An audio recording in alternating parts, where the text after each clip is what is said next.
Comment les Français surnomment leur ministère? La réponse va vous surprendre.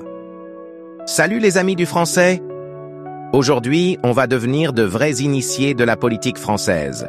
Vous savez, quand les journalistes parlent de Bercy qui annonce une nouvelle taxe ou de Matignon qui dément, vous vous sentez parfois perdu? Ne vous inquiétez pas, après cette vidéo, vous serez incollable.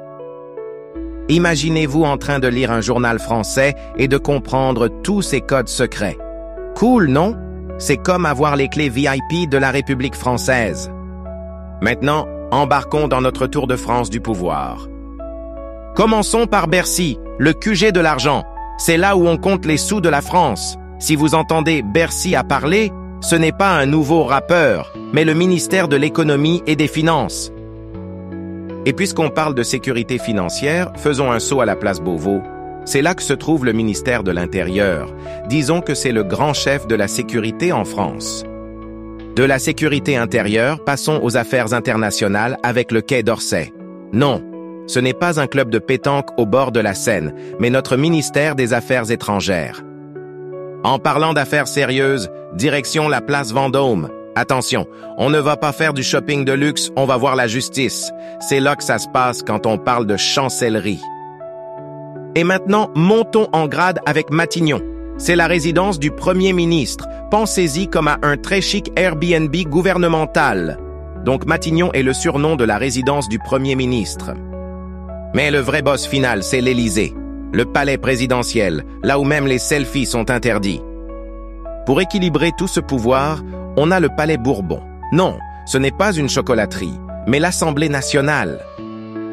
Et comme au tennis, il faut 2 joueurs pour faire un match. Voici le palais du Luxembourg, siège du Sénat.